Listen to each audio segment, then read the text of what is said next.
Hello, everybody. My name is Colton with Narrative Inc., and I have a very special guest with me today for this interview, Jackson Dickert. Could you give yourself an introduction, please? My name is Jackson Dickert. I'm the author of The Quest for the Golden Plunger. I'm the CEO.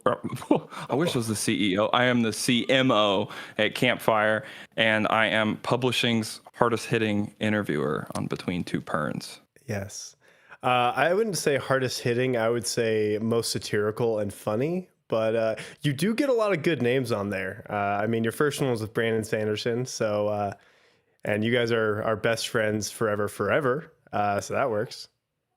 Yeah, which I'm beyond stoked about. I'm thinking about getting that tattooed somewhere just so I never, So, I have that. No one can take it away from me. So I actually, he says that if he's going to sign something on your body, you have to tattoo it. And so like, hey, if you just get him to sign it on like his shoulder or something and, you're good. Just do that. I'll just get a little 3 somewhere, and then it's like, I know it stands for best friends forever cubed. Oh yes. Yeah. No, that's, you should do that. You should really do that. I think that'd be funny. Just right on your forehead. The only thing about that is right now, my partner and I, we've talked about it and we're like, well, we don't know about kids, especially like right now in our lives. And my mom has had a rule forever that each tattoo that I ever get equals 1 grandchild for her. So I've got to be really strategic about any tattoos, and Gotcha. it plays a much big financial factor than it does for most people, man. I think. Yeah, all the medical bills. Dang. Okay. Well, yeah. You can plan on that in the future. So, okay. Yeah. Well, my first question for you, Jackson, because not only are you a funny interviewer, a funny person, but you're also, like you said, you are an author. So like, what are your inspirations for creating stories? Oh man, I mean, I'd be lying if I said, Brandon Sanderson wasn't on there. Of course, Brandon Sanderson inspired me to try writing my first novel, which was a terrible monstrosity that will never see the light of day. Yeah. And I ended up I was in undergrad in a creative writing class, and my professor suggested trying to write something closer to home because epic fantasy just wasn't clicking for me at the time. I just didn't have the skill. And so I ended up writing about Boy Scouts at summer camp.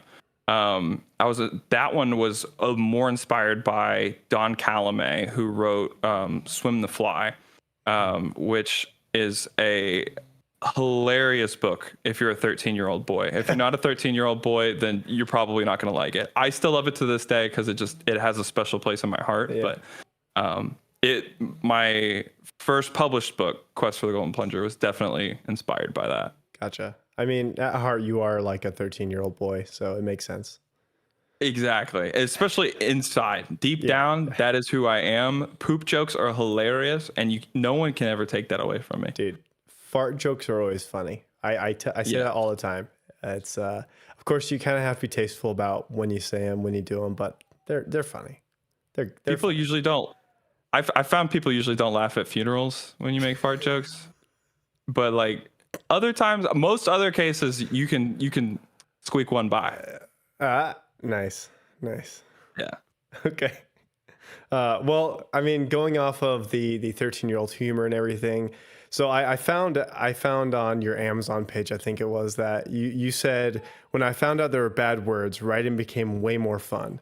So please name your top 5 curse words in order of stub toe to funniest, but please no racial slurs.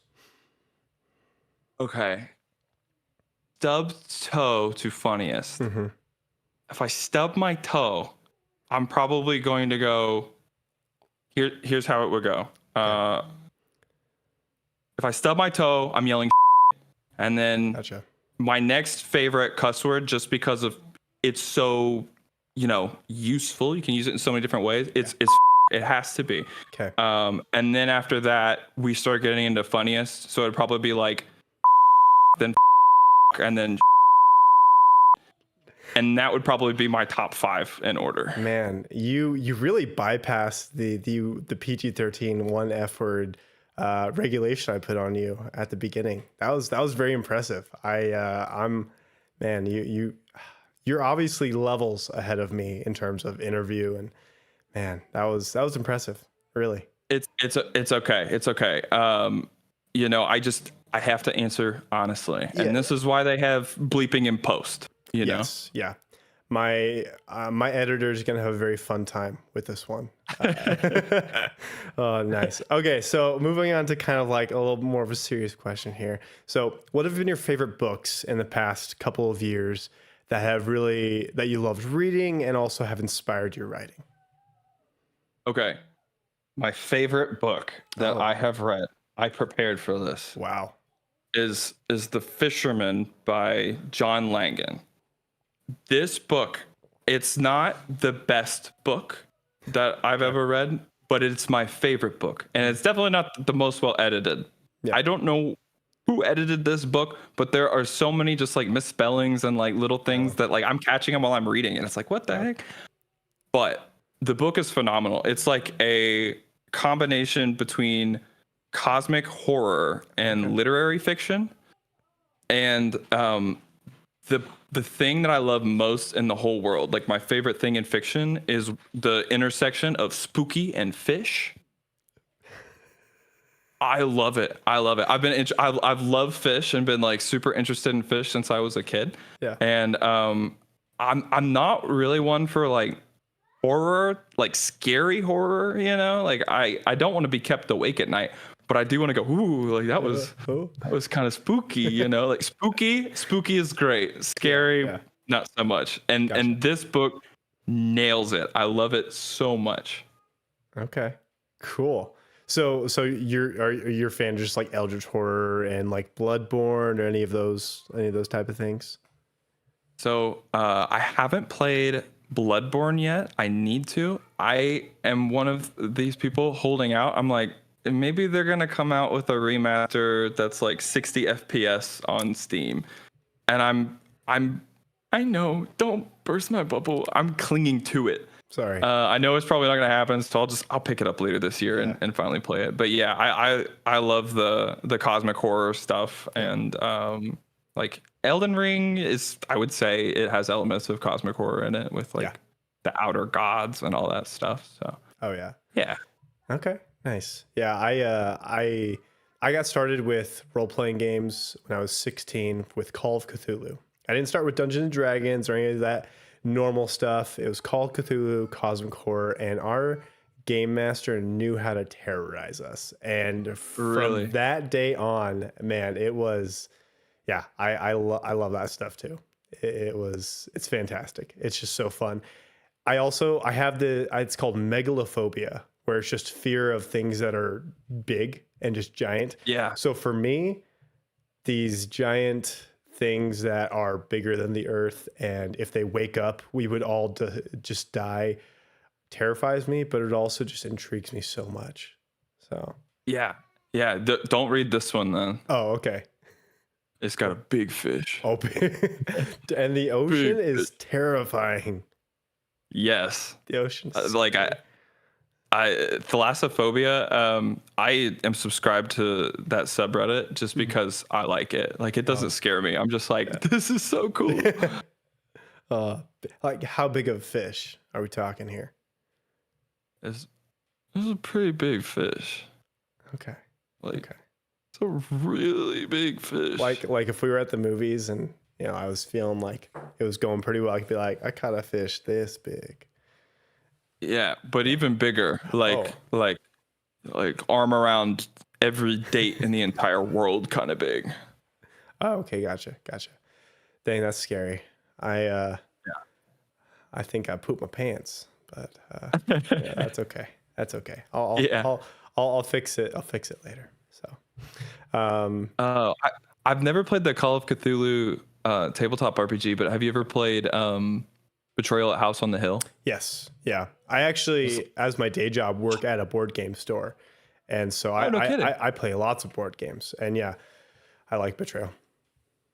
Betrayal is one of my favorites, and we kind of play it like a TTRPG. We role play the whole time. It's great. Nice. That's awesome. No, have you played the third edition, the newest one?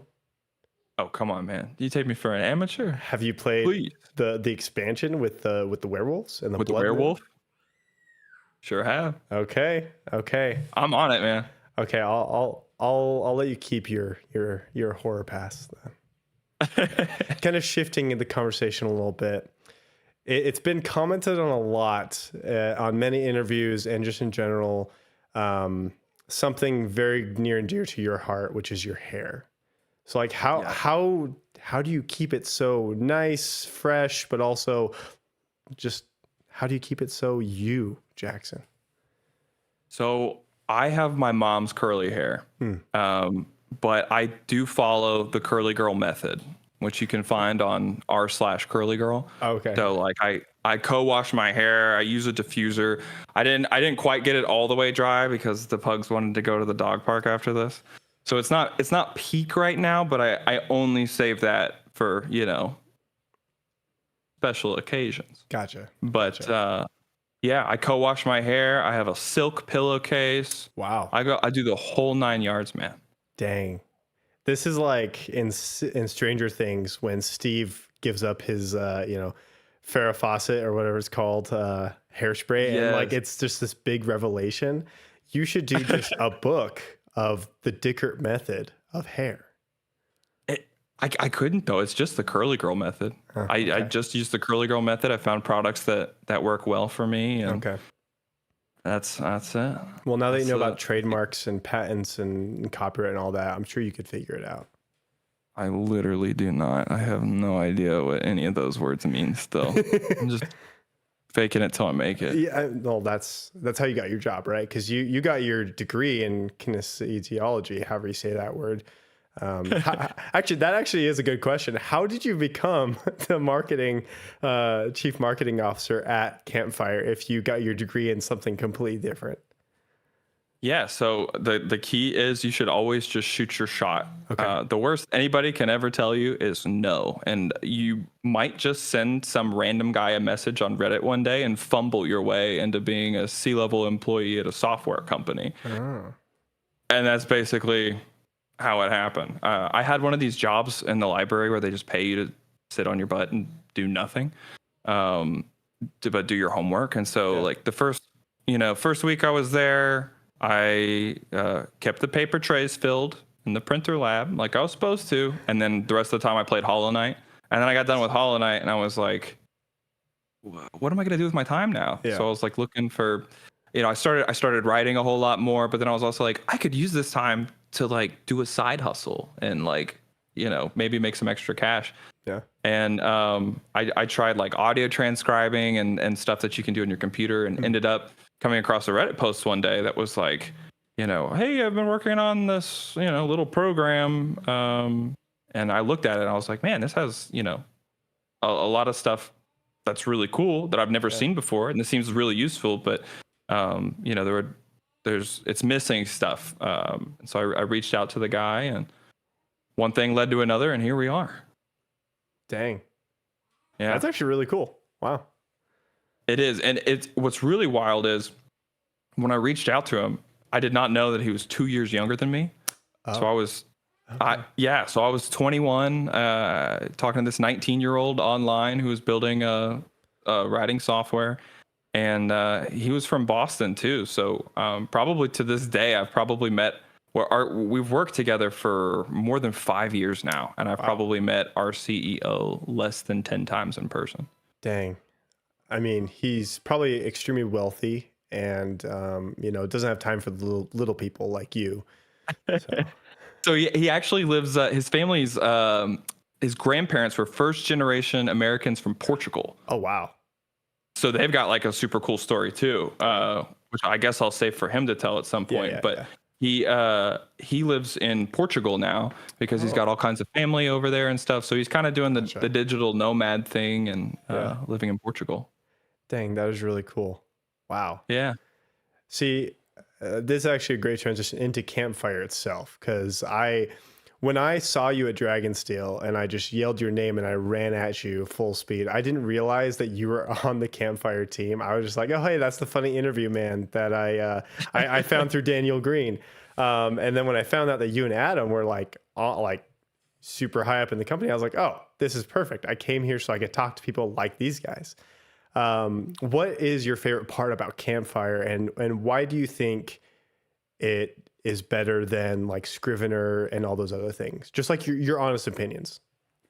Yeah, so I think like the main thing that I like is probably a lot of the features that I specifically was like, hey, what if we do this thing? Yeah. I did not do it for anybody else. I did it for me. And so it's stuff like I have ADHD, so being able to just reference things while you're writing, like we have like a little sidebar that opens up so you can look at like different elements. That is wildly helpful for me because it keeps me from going into other things and getting distracted and like fiddling around with things that I don't need to be fiddling with. But just, getting my quick answer and being good. And the manuscript has like a focus mode in it that I really like, where like it puts the text in the middle of the page, so you don't have to ever take your hands off the keyboard to like scroll down or anything. It's the little things like that, especially in the manuscript module, that I like the most, and that I think it kind of puts it leagues above some of the other options out there. Oh yeah, sorry. I probably shouldn't like look down upon them or anything like that. I've always been a fan of Campfire. I think, well, like you said, with essentially the wiki of being able to make your own thing that way is just really fun and really cool to me. And what I think is one of the best parts about it, like you said, with the ADHD and like referencing things. So I just think it's a fantastic program. So yeah, it's super cool that you had Campfire Pro. You're like one of the OGs. Yep. Yeah, that's awesome. It was when I really started getting into writing, and I was looking for just something, and I'm not a Mac user. I'm a PC guy.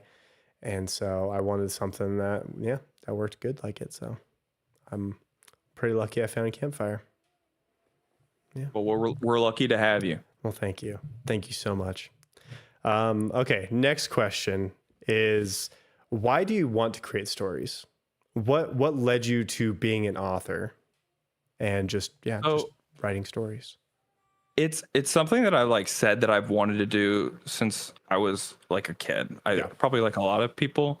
I was like a voracious reader as a kid. I don't know if every like elementary school had like the AR program or the accelerated reader program. I had the most points in my grade out of everybody.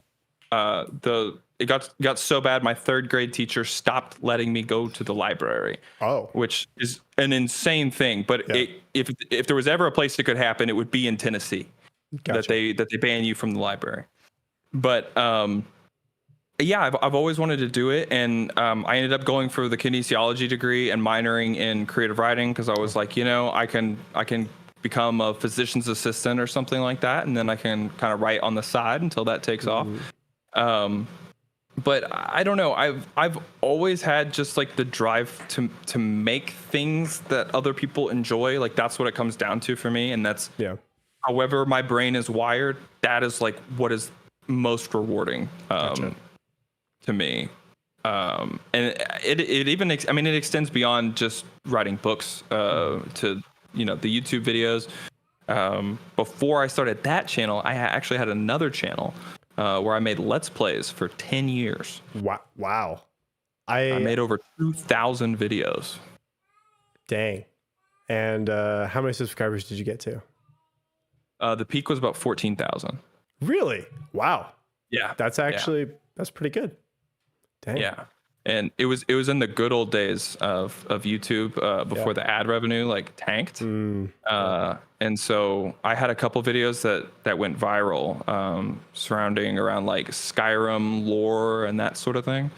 So like I think the biggest one had like 1 million views, and that paid for college. Really? Wow. Really? I mean, I had scholarships and stuff too. Don't get me wrong, and I went to school in state at a public university, but it paid for college. Wow. So that's dang. That's impressive. What made you give up that and focus on writing and storytelling? I think it was a lot of different things. Like I have what do you call it? Like the grind bro mindset of like always trying to be productive. Yeah. I had that pretty bad throughout like high school and college, and so like making let's plays, I enjoyed playing video games. It was a way to like consume stories and a way to like interact with people and express my creativity. um and um yeah, that's basically what I loved about it. Okay. um yeah. Interesting. Dang. We are getting the Jackson lore here. That's wow. What was the channel called if you're okay with sharing it? It's all privated now. Because Oh, I don't trust a word that I said when I was 13. Because when I was 13, I mean, yeah. there was a lot of things that it was okay to say before 2014. That's fair. So Yeah, that's fair. I'm not gonna go back and come through. I never said anything horrible, I don't think, yeah. but it's like just in case, just in case. Yeah. I wouldn't trust any 13-year-old in front of a live microphone. I barely trust myself, and I'm like 28. So Me too, man. That's what I'm saying. Nice. No, that's actually that's really cool. So you've kind of had, I mean, you've had a really cool journey.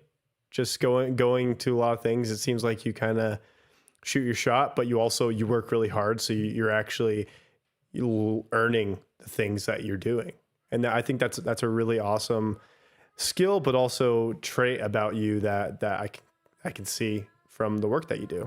That's really awesome. Thank you very much. I appreciate that. Yeah. No, that's really sweet. Also, what were we gonna say?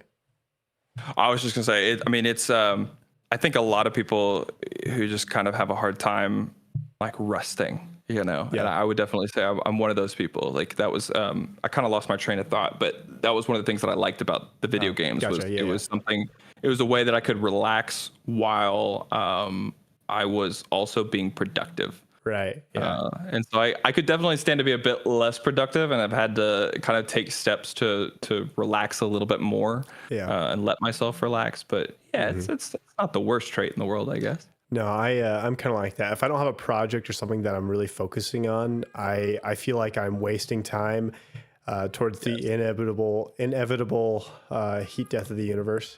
So Yes. so maybe I won't read the fisherman story. It sounds terrifying. You know what you should play though? Huh. Have you played Outer Wilds? I haven't, but I've been recommended that game by so many people. It's amazing. It is easily, I think, the best game I played in 2023. And you shouldn't look up anything about it. That's what I've heard. You just need to trust all the smart people who are recommending that you read it and not read it, go play it and just play it. Because it's awesome. Yeah. Take your time. Don't look anything up and enjoy it. For me, last year, 2023, that was Disco Elysium. Have you played that game? I have not. Oh, okay. I'll play Outer Wilds. You have to go play Disco Elysium. Again, don't look up anything. It's basically the best game I've ever read in my life. Because there's like, I think 3 million lines of dialogue throughout the whole game. Whoa.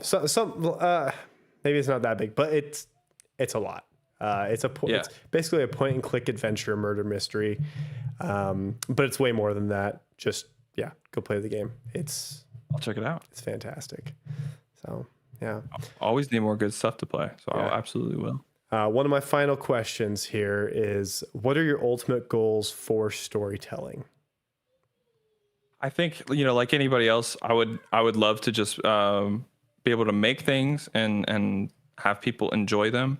And ideally that also comes with a paycheck. I don't need to have my own castle or anything. Yep. But just the idea of being able to like live on like the stuff that I make creatively, like, books or videos or whatever.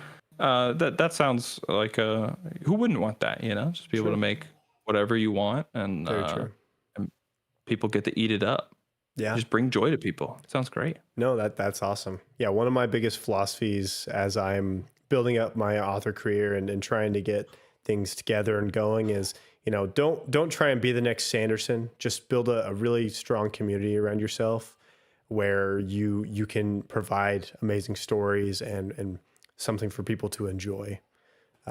And with making money off it is also a huge bonus and helpful with that too. Yeah, and I mean, I would also say like people say it all the time, but like make the stuff that you want to make. Like Yeah, there, because Sanderson, that's what he's doing. yeah, He's it's making the true. stuff that he wants to make, and if you just try to like make the same stuff, that's how it's gonna come off. It'll Yep. come off like knock off Sanderson. But if you make the stuff that like you're excited about, Hmm. and you're interested in, then it'll come out just as good, if not better. And I truly believe that, True. if you make the stuff that you yourself are excited about, your Yeah. weird ideas and stuff that you think won't sell, that's the stuff that you should make. Yeah. Well, I really, based off of that comment, I really think that Horborn is definitely a solid idea that I think you really should write. It's as a satirical Mistborn spiritual successor. I think you should do that. It's interesting. Like I feel like parody fantasy books like used to be like more of a thing, and like it's not so much a thing these days. Like what was it, like Board of the Rings and stuff like that? Yeah. Well, like uh Lord of the Bean would like just the yeah, yeah. the Veggie Tales. Excuse me. Yeah, Veggie Tales and stuff. So yeah, I honestly I think you should do it. I think with your personality and persona, I think it would work really well. Honestly, even just like a novella or something. Just Yeah, yeah. I could maybe give it a shot. I've got that one, and I've got the other one that I'm co-writing with Brandon Right, Sanderson. right, yeah. I think you might need to pick a different name than the hero's journey though, because that's kind of already taken a little bit. So yeah, we'll collaborate. I'll be your marketing guy for that. Okay. So this is becoming a much bigger effort. Oh yeah, oh yeah. Like I said, we're all you, me, and Sanderson are all Eagle Scouts, and so we have Right. that connection, right? And we got to stick together. Exactly. You're my in to Sanderson. That's why you're here. I hope you know that. I'm using Yeah, no you problem. and your hair for this process, right? So Honestly, all you need is the hair, man. Just go on r/curly girl method. Sanderson will call. Yeah. Let it out, man. Yeah. Look at it. It's beautiful. thank you, Luscious locks. thank you. I been growing it out for a while, so you'll be the curly hair. I'll be the long hair. We're the dynamic duo. Hey, let's co-write a book together. I think it'll be fun. I'll be the whore. You'll be the born. I'll be the born. There you go. Oh, that's Okay. great. Well, hey, one of my last questions here, as we're getting towards the end. Really appreciate it, though. You've been so fun to talk to and everything. But what have been, other than Outer Wilds, what have been some of your favorite books, movies, games, TV shows from the last year that you've been enjoying? Yeah, like I said, The Fisherman by John Hmm. Langan, love that. And then the Outer Wilds was great. I just started reading Shadows of Ivory, and Oh, that's been really good as well. okay. I'm not terribly far into it, but I'm really enjoying it. The main character is like a thief with sticky fingers, and then she gets accused of. But she's like royalty, so she's Gotcha. like royalty with sticky fingers and gets accused of stealing something she Mm, didn't, and then shenanigans ensue. right. But I would say, and this will be no surprise, my other favorite game that I played last year was Dredge. Oh, okay. Feels like a given. Have you heard of Dredge? I have not. Oh, you got to check it out, especially if you like cosmic horror. It is like the weirdest combination. It is almost like a cozy horror game at times, I would say. Okay. You drive around in a little boat and you catch fish, and sometimes the fish are scary. And you sell the fish and you upgrade your boat and you go around to the different islands and you're trying to solve a mystery. I guess I'll just put it that way. But it's Sweet. very cosmic horror with fish, so it's the perfect game for me. There's you're so right. There's just something about cosmic horror and fish. It's insane. Dang. Yeah, they're Okay. linked. I would love to write something that was like cosmic horror with fish, but it's like Yeah. honestly, the fishermen did it so well. What's the point? Hey, yeah, you could, yeah, that's true. Um, yeah, I mean, there's, you did, like you said, you on your website, you peaked in high school. So, Yeah, uh, I absolutely did. I was voted wittiest then, and it's just yeah, been a downhill of humor ever since. I haven't gotten funnier. If anything, I've gotten yeah. less funny. Well, I mean, you like listing facts about yourself, but I'm going to list a few here as we're coming into the end of the interview. You love Yeah. rays, manta rays, specifically, not glasses or Uncle Ray. Video games, Taylor Swift, Monsters and Men, Rainbow Kitten Surprise, or no, yeah, Rainbow Kitten Surprise. You've broken a lot of bones and ankles, all your own. Do you have any plans to break anybody else's? Maybe yours, depending Oh, good. on how the rest of this Hey, interview goes. you know what? I'll welcome it. As long as you sign the cast, we're good. I'll sign the cast, and then look, man, you've got nowhere to go at that point. You might as well True. sit and write Horborn. True. Awesome. Yeah, and you've done a lot of things in your life, so that's pretty cool. That's pretty cool. What's next Thank for you. Yeah. Jackson Dickert? What's next? I'll go eat dinner. Hmm. That'll be good. Not going to Disney World anytime soon. I know that's the answer everybody wants when it's like, what is next? It's like, I'm going. No, Disney World's no overrated. plan. So Dollywood is where it's at. Do you know about Dollywood? I do. Yes. Dude, Dollywood's great. Yeah. Dolly Nice. Parton brand Disneyland. Yeah. I want to go to Bollywood instead because those are way more fun. You think the rides are better? Yeah. Have you seen how they dance? I have seen how they dance. Jeez. I had a friend in college who did like the I don't know what that style of dance is called, but she did that style of dance. She was really good at it too. Nice. That's awesome. Well, Jackson, thank you so much. You're quite an interesting individual. Thank you. Thank you very much for having me on here. No, it's really been great. I really do appreciate it. Is there anything you'd like to shout out or talk about as we end up here? I guess if you guys like satirical interviews, you can check out mine. Just type in Jackson Dickert on YouTube, and there I am. There's not many of us. It's just me and this one other guy who keeps taking all my usernames. And then I guess you can check out The Quest for the Golden Plunger, which is my book, which I should have had handy, but I don't. It's back there somewhere. Yeah. But you can check that out if you like humorous YA comedies about summer camp. Nice. And check out Campfire. They're a fantastic company, fantastic program. Everything will be linked in the description below. But yeah, thank you, Jackson. Thank you, everybody, for watching, and we'll see you next time. Bye.